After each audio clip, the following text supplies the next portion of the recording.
Hello, everybody. Friday, January 31st. We got some mail today. 2 TTMs, which we'll be doing in a second. I didn't put my little post-its over my address, so they're backwards, but I assure you they are real. First thing in cheapo pickup from eBay, and I'll explain why I got it in a minute. This is an Ash Russell 2015 Contenders. I don't really need this, so why did I buy it? I do need this signed. I need only 4 more cards to have this set completed, and I've tried 2 or 3 different addresses for Ash Russell. I tried hitting him up on Twitter, and I didn't get a response. He's no longer in the sport. Sounds like he just played a couple months and then just decided it wasn't for him and hung him up, which is really strange. But what I'm going to try to do is transplant the sticker from this to this. I'm going to do it very carefully. This cost me $3.50 delivered. So I want to be careful. I don't want to have to try it again. I'm not going to do it on camera. If I really screwed up, you'll never hear about this again, because that means I got frustrated and quit. But I'm hoping to be able to peel that off. Maybe I'll get under it with a X-Acto knife and can peel it off. Stick it on here. It won't be the same as getting it done on card, but you do what you got to do sometimes. I have no other options if I ever want to get that one done. A few of the other cards I need are cards of major leaguers. They're around. They're going to cost me a little bit, especially Devers, but at least I can theoretically get it. With Ash Russell, it's basically out of the sport. The other player that I still need from that 2015 Bowman draft that's out of the sport is Connor Biggio.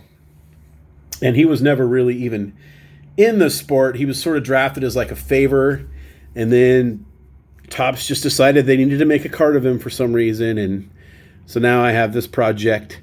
I got a Mike Trout lot. There's a couple duplicates in here. 1, 2, 3. That's not really a Mike Trout card. I wouldn't. Let's say 3, 4, 5, 6, 7 cards, and the one with Pujols. And I think they were like $6 delivered. Those were through sport lots. So I'm up to probably 8 or 9 doubles now. And I think when I get to 10 or 15, maybe I'll do a separate video of Trout duplicates, and then we can do some kind of trade, because I know there's plenty of other Trout collectors out there. So I need one for my, let's put this, that's a Heritage, or not a Heritage, Archives. Is that what I'm thinking of? Trivia. We forgot to do it. We'll do the question now. We'll open our TTMs. Then we'll give the answer. Now, I knew this one. They mention it in the baseball series, the Ken Burns baseball. And it's just one of those trivia questions. If you're around enough and you're kind of a big enough nerd, this question will be asked of you.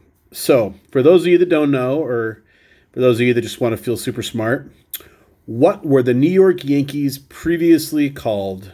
What were the New York Yankees previously called? So that's our trivia question.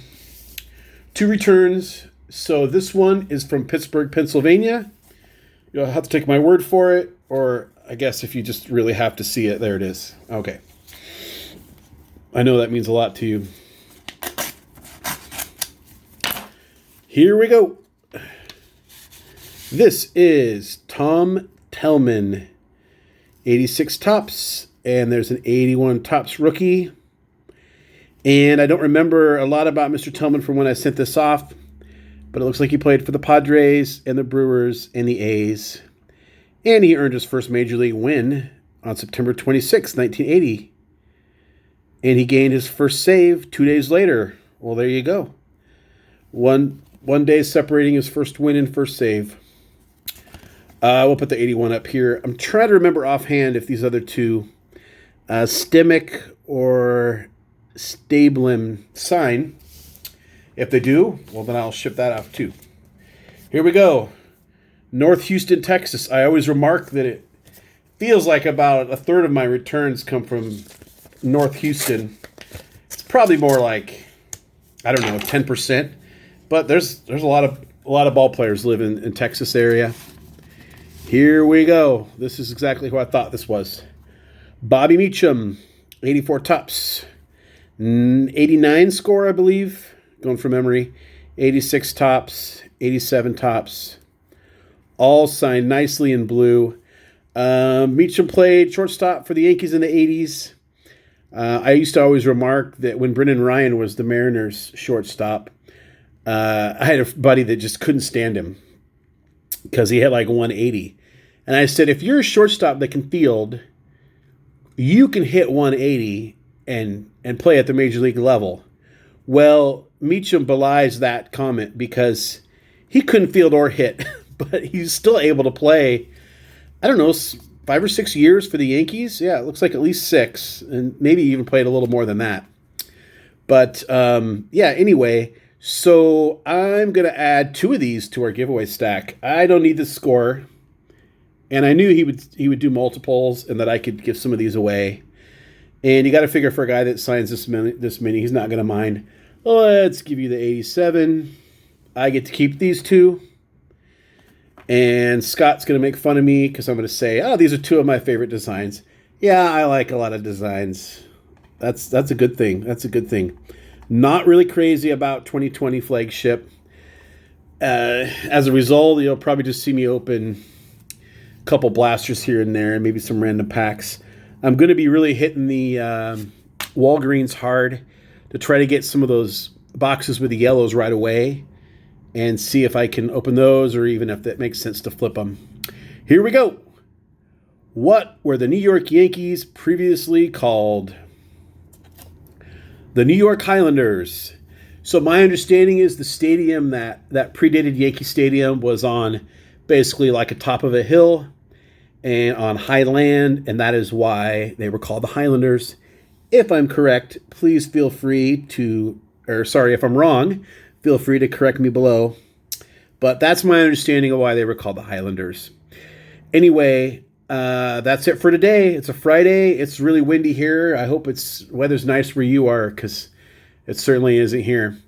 And we'll see you next time.